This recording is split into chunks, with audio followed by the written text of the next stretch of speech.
third episode begins with Ellen Mackenzie having a dream about her getting hot and heavy with Brian Fraser. Mrs. Fitz rouses her from her slumber.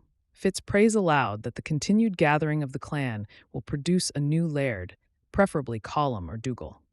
Then, Fitz asks Ellen if she's happy because she's smitten with her new suitor.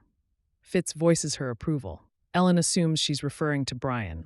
However, Fitz elaborates, revealing her betrothal to Malcolm Grant. Ellen storms into Colum's office, demanding to know why he's arranging a marriage for her.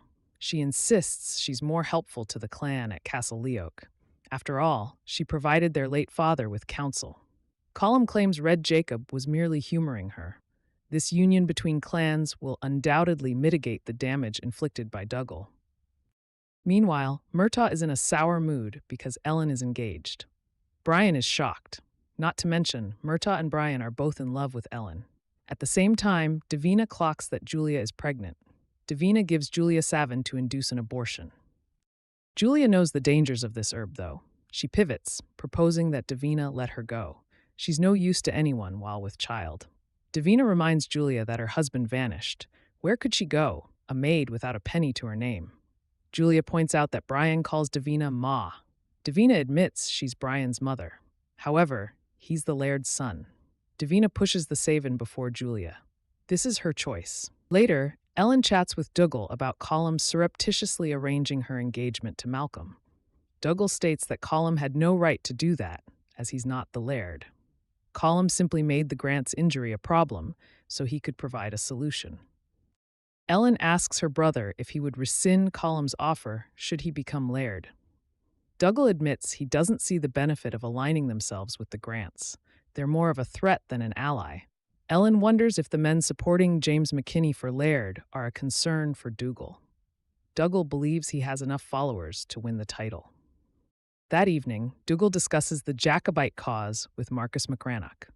Red Jacob contributed significantly to said cause. Dougal vows that, should he become laird, he will find a more suitable match than Malcolm Grant for Ellen. McRannoch vows to ensure that any clansman who supports a Stuart king will throw his support behind Dougal. Fitz and Ellen chat about the latter's impending union. Ellen feels like a piece on a chessboard getting shuffled around. However, she still has a few moves up her sleeve. Fitz remarks that she speaks like a true Mackenzie. After this, Ellen, Jocasta, and Janet watch from afar as McKinney tries to persuade a group of wives to get their husbands to support his bid for laird. Jocasta informs Ellen about Dougal offering her to McRannoch. Later, Brian and Murtaugh return to Castle Leathers. The men inform Julia and Davina of their plans to relay what they gleaned at the gathering to Lovat. Davina offers to send Julia up with food for the meeting. Brian decides to spare Julia the task by doing it himself. Then, Lord Lovat learns about Clan Mackenzie's move to arrange the Ellen and Malcolm marriage. Lovat interprets this act as a means of turning Clan Grant against him. Now, he will have two enemies, operating as one in strength. Lovat remarks that engagements can be broken. He wonders if there's a reason Ellen has remained unmarried for so long. A stain on her reputation, perhaps? Lovat decides to write to Isaac Grant himself. After Lovat leaves the room, Murtaugh rejoices. If Malcolm refuses Ellen, he might have a chance of winning her hand. Elsewhere, Ned and Ellen chat about her unwanted betrothal. Ned learns about Dougal offering Ellen to McRannoch to strengthen his alliance with the Jacobites. He reveals that Colum and Dougal have sown seeds of division in the clan, making a clearer path for McKinney's victory. Then we flash back to Colum and Dougal going on a cattle raid. Jacob insists that this will determine who's more suited to be his successor. Later, Dougal escorts Colum back into the castle. Colum cries out in pain. We learn that Colum's spooked horse threw him off. His leg is most likely broken. They never made it to their destination, so Dougal and Colum abandoned the raid. Next, Ellen gifts Colum with a pet bird. Jacob barges into Colum's room, insisting he should be on his feet by now. Colum explains that the doctor claims he should be well by Hogmanay. His leg is still healing. Then, Colum explains how he intended to heed Jacob's advice, but the raid went awry. Jacob believes Colum failed. The men didn't follow him, and they certainly won't follow him as clan chief. He storms out. Colum limps after his father, claiming he's still worthy of consideration as the latter's heir. Suddenly, Colum trips. Jacob orders Ellen to help Colum back to his bed. In the present, Ellen pulls Colum aside. She admits his callousness from earlier wounded her. However, she understands why Colum needs the Grants to side with them over McKinney. She suggests that Colum invite Malcolm to the oath-taking. Colum claims he doesn't need her counsel. Ellen presses him not to waver in this fight. Not everything can be solved with a sword. Sometimes, a pen is the necessary weapon. In another flashback, we see Jacob scold Dougle for his role in Colum's injury at the cattle raid. His punishment? Lots of lashings. Ellen watches as Jacob removes his shirt. Jacob won't cease the lashes until Dougle bleeds. Dougle braces himself. Eventually, Jacob stops, even though Dougle's back isn't bleeding.